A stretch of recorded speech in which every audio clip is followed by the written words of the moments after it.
Hello everyone, this is Paras and welcome to our YouTube channel, The English Coaching Classes. So, previous lecture में बेटा हमने क्या किया था, केमिकल रिएक्शंस क्या होती हैं, केमिकल इक्वेशंस क्या होती हैं, रिएक्टेंट्स क्या होते हैं, प्रोडक्ट्स क्या होते हैं, रिवर्सिबल रिएक्शन, इरिवर्सिबल रिएक्शन, क्या क्या फिजिकल चेंजेस होते हैं, क्या क्या केमिकल चेंजेस करते हैं, हमने ये अपने प्रीवियस लेक्चर में बताया था. सो आज के लेक्चर में बेटा हम करेंगे बेटा केमिकल रिएक्शंस के characteristics, that means characteristics of a chemical reactions. But there are totally 5 characteristics which can be included in the chemical reactions. First is evolution of a gas, second is forming a precipitate, third one is change in stage, fourth one is change in temperature, and last one is change in color. So firstly beta about topic about the evolution of a, what do you mean by evolution of a gas? किसी gas का बाहर निकलना. अब कोई यहाँ पर gas यहाँ पर बाहर निकलेगी, कैसे निकलेगी? जब हम एग्जांपल लेके कह सकते हैं कि हमने बहुत हमने छोटी क्लासेस में किया होगा बेटा कि जब हम एसिड को मेटल के साथ रिएक्ट करते हैं, it always liberate the hydrogen gas and make the metallic oxide. ये हमने प्रीवियस क्लासेस में बेटा बहुत इजीली कर रखे हैं कि एसिड को जब हम मेटल के साथ रिएक्ट करते हैं तो हमारे metallic acid plus hydrogen gas liberate होगी. अब जहां पर हाइड्रोजन गैस लिबरेट होगी तो मतलब क्या आएगा, वहां पर बबलिंग होनी शुरू हो जाएगी, बबल्स बनने शुरू हो जाएंगे. अब यहां पर एग्जांपल बेटा हम इजीली ले सकते हैं कि हमने ले लिया एग्जांपल, हमने यहां पर बेटा एसिड ले लिया sulphuric acid, that means H2SO4 which is also known as a king of chemicals. जब हमने बेटा इसको जिंक ग्रेन्यूल्स ले लिए यहां पर which is the form of solid. Zinc granules मतलब छोटे छोटे टुकड़े उनके ले लिए बेटा. जब हमने बेटा इसको रिएक्ट करवाया, एक्सपेरिमेंटली प्रूफ कर सकते हैं बेटा, जब हमने एक जिंक कॉनिकल फ्लास्क ले ली, उसके अंदर मैंने बेटा हमने जिंक ग्रेन्यूल डाल दिया जो बॉटम में प्रेजेंट है, साथ में हमने क्या डाल दिया बेटा, सल्फ्यूरिक एसिड डाल दिया.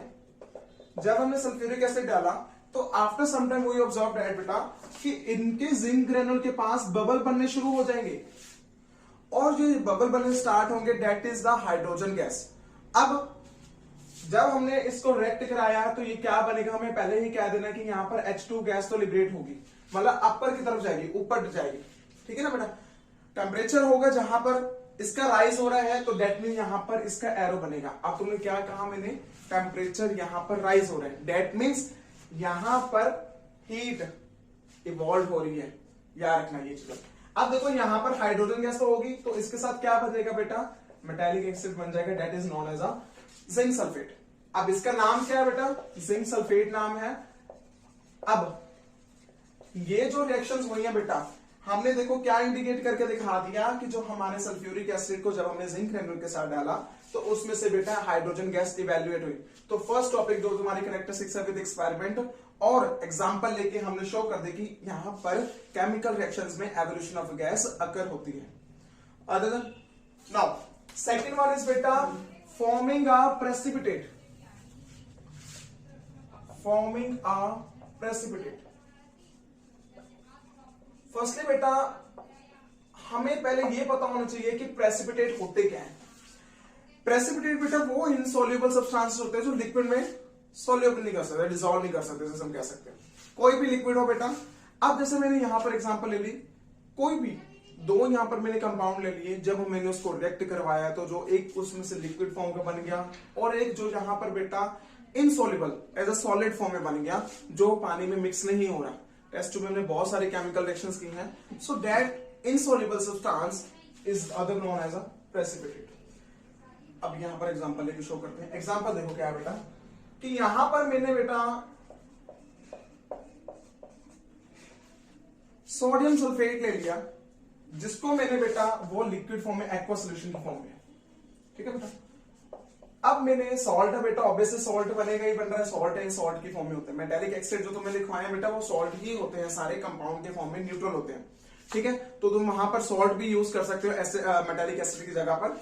अब देखो जब मैंने बेटा सोडियम सल्फेट को बेरियम क्लोराइड के साथ विच is also in the form of aqua solution को रिएक्ट किया तो अदर देन बेटा ये क्या हुआ, बेरियम सल्फेट बन गया और सोडियम क्लोराइड बन गया. सोडियम क्लोराइड को हम बेटा कॉमन साल्ट के नाम से जानते हैं जो हम अपने डेली लाइफ में यूज करते हैं बेटा. So it is a formula of NaCl. अब NaCl जो हमारा बनेगा बेटा वो लिक्विड फॉर्म में ही बना, मतलब एक्वा सॉल्यूशन में कह सकते हैं यहाँ पर. और जो हमारा बेरियस सल्फेट बना है बेटा वो सॉलिड फॉर्म में बना है। दैट मीन्स अब देखो दोनों चीजें क्या रही, एक्वस की। प्रोडक्ट में हमें जो मिला that is in a solid form which is insoluble, it is also liquid form और एक्वस सोल्यूशन। सो यहां पर जो हमारा सॉलिड फॉर्म बने दैट मीन्स ये इनसॉल्युबल है, दैट मीन्स वो NaCl के सोल्यूशन में डिसॉल्व नहीं हो रहा। तो यहां पर जो ये बना है so that is known as a precipitate. Understand or not बेटा? अब यहां पर जो प्रेसिपिटेट बन गया तो हमने क्या रिएक्शन, दूसरी एग्जांपल यहां पर हमारी होल्ड होगी या कैरेक्टरिस्टिक्स होल्ड होगी कि कैरेक्टरिस्टिक्स ऑफ केमिकल रिएक्शंस में क्या कह सकते हैं कि वहां पर प्रेसिपिटेट फॉर्म्ड हो रहे हैं। फॉर्म्ड हो भी सकते हैं, कई रिएक्शंस में बेटा नहीं होती तो कई रिएक्शंस में होती है। हमने तो यहां पर कैरेक्टरिस्टिक्स करनी है तो यहां पर फॉर्म हो रही है। नाउ थर्ड बेटा हमने करनी है बेटा, थर्ड प्रॉपर्टीज की आ जाएगी इसमें चेंज इन कलर, कलर का चेंज करना। इसमें बेटा हम एग्जांपल बहुत ही अच्छी ले सकते हैं। क्या 8th स्टैंडर्ड के एग्जांपल है। मैंने यहां पर बेटा एक कॉपर सल्फेट सॉल्यूशन ले लिया, कॉपर सल्फेट सॉल्यूशन जिसका केमिकल फॉर्मूला नेम है बेटा CuSO4। इसका मैंने एक्वा सोल्यूशन मतलब पाउडर फॉर्म में होता है बेटा, इसको मैंने पानी में डिसॉल्व कर लिया, सो एक्वा सोल्यूशन ये बन गया और ये ब्लू कलर का होता है। ठीक है बेटा, अब ब्लू कलर का हो गया ये, ठीक है। मैंने क्या किया बेटा, आयरन नेल, सभी ने कीले जिसको कहते हैं हम आयरन फीलिंग्स कह सकते हैं, यहां पर आयरन नेल कह सकते हैं। जब मैंने बेटा इसके अंदर आयरन नेल डाला, आयरन का नेल कह सकते हैं, ठीक है ना, किल के टाइप, मतलब ये आयरन है, आयरन का सिंबॉलिक फॉर्म होती है बेटा Fe। अब जब मैंने बेटा कॉपर सल्फेट जो ब्लू कलर का था उसके अंदर मैंने आयरन नेल डाली तो आफ्टर सम टाइम वो ऑब्जर्व है बेटा जो कॉपर सल्फेट का कलर सोल्यूशन था ब्लू कलर का, now it gets converted into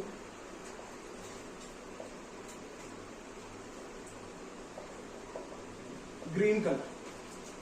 अब वो बेटा ग्रीन कलर का सोल्यूशन बन गया, यहां पर वो डिस्प्लेस हो चुके हैं। अब ये तुम रिएक्शंस कहोगे कि ये रिएक्शंस करनी कैसे, बैलेंसिंग करनी कैसे है, वो तुम्हें मैं अभी बताऊंगा। इसके लिए बेटा फर्स्ट हम कह सकते हैं कि ये कॉपर सल्फेट सॉल्यूशन जब हमने आयरन के साथ यहाँ पर आयरन नेल के साथ डिस्प्लेस किया, सो ये क्या होगा बेटा, जो ब्लू कलर था वो ग्रीन कलर सॉल्यूशन में कन्वर्ट हो गया जब हमारा कॉपर सल्फेट आयरन नेल के साथ डिस्प्लेस होगा और वो डिस्प्लेस होके आयरन सल्फेट बन जाएगा और हमारा कॉपर है वो अलग नहीं हो जाएगा। ये याद करने के लिए कैसे ये डिस्प्लेस हुआ, it can be based on the reactivity series of the metal. अब रिएक्टिविटी सीरीज ऑफ मेटल हम बाद में पढ़ेंगे बेटा, अभी नहीं पढ़ रहे क्योंकि हमें सिर्फ अभी भी सिर्फ केमिकल रिएक्शंस के कैरेक्टरिस्टिक्स के बारे में बताना है।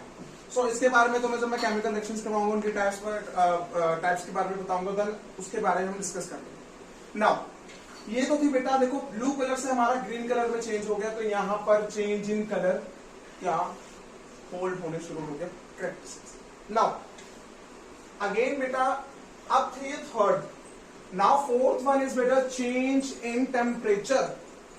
तुम यहां पर बेटा एग्जांपल हम फर्स्ट वाली लेंगे जो तुम्हारे इजीली समझ आएगी।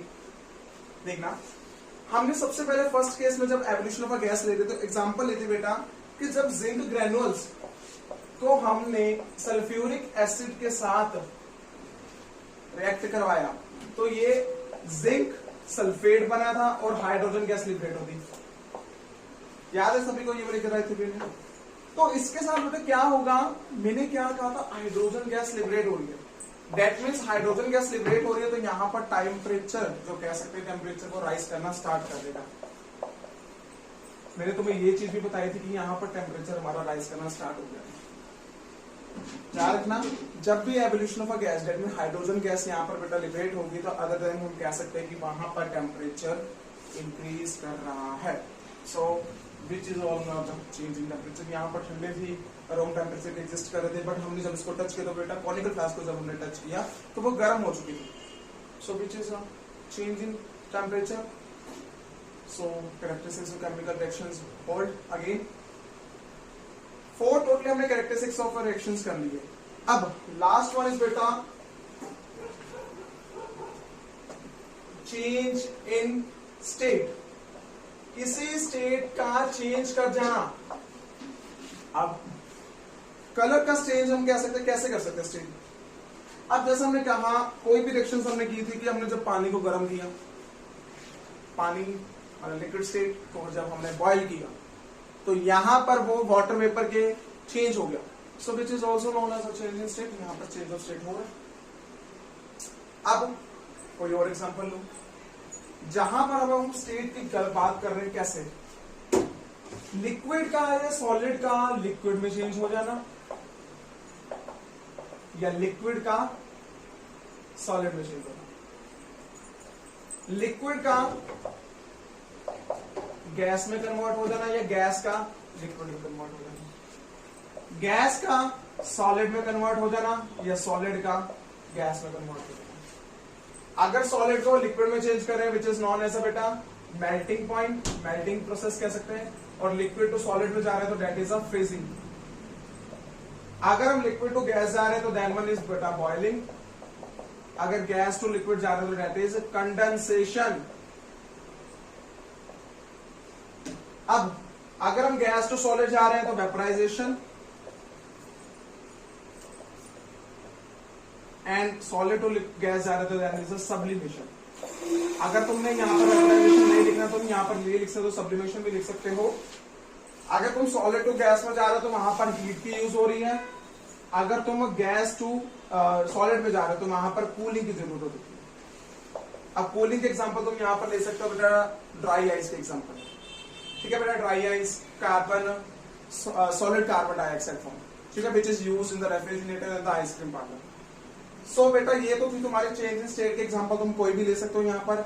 अगर लेना चाहते हो, अगर तुम देखना चाहते हो बुक के अकॉर्डिंग तो बेटा हम वहां पर ले सकते हैं बेटा कि जब हमने बेटा कैंडल वैक्स ले ली, कैंडल वैक्स, कैंडल ले ली, वैक्स देखिए उसकी, जब हमने बेटा इसको बर्न किया, बर्न करने के बाद ये बेटा वाटर में प्लस कार्बन डाइऑक्साइड गैस में कन्वर्ट हो जाएगी। अब देखो बेटा कैंडल वैक्स तो रही बेटा सॉलिड फॉर्म में, वाटर रहा लिक्विड फॉर्म में, और कार्बन डाइऑक्साइड गैस रही गैस की फॉर्म में। सो बेटा देखो यहां पर इनकी स्टेट चेंज हो रही है। सो ऑल अबाउट द बेटा कैरेक्टरिस्टिक्स ऑफ केमिकल रिएक्शन। ये थी बेटा टोटली 5 केमिकल। एक बार हम दोबारा से रिपीट कर लेते हैं क्या क्या थी हमारी। फर्स्ट वन इज बेटा evolution of a gas, second one is बेटा forming a precipitate, third one is change in shape, change in colour, fourth one is change in temperature, and last one is change in stage. So ये थी बेटा हमारी totally 5 chemical reactions की characteristics जो बहुत important है। अब ये चीज याद रखनी है कि इनको इंडिकेट कैसे, एक्सप्लेनेशन कैसे करनी है। तुमने यहाँ पर एक्सप्लेनेशन करने के लिए एग्जाम्पल का तुमने यहाँ पर यूज करना है, और जो तुम्हें मैंने अभी तक बता दिया है तुम अपनी तरफ से लिखो, जो मर्जी लिखो, इसमें कोई वो नहीं आएगा। इसी के साथ बेटा ये हमारा कैरेक्टरिस्टिक्स और केमिकल रिएक्शन का टॉपिक यहीं पर खत्म होता है, और बाकी की जो क्लासेस होगी बेटा हम नेक्स्ट लेक्चर में बताएंगे। उसमें हम करेंगे कि केमिकल रिएक्शंस को बैलेंस कैसे करते हैं और टाइप्स ऑफ केमिकल रिएक्शंस के बारे में पढ़ेंगे। सो आज के लिए हमारा ये लेक्चर यहीं पर खत्म होता है, और कुछ नहीं बेटा, बस यहाँ पर इतने ध्यान से करना कि इसको एक्सप्लेनेशन हमने कैसे करनी है, and all about the lectures, so we will start. So thank you so much for again.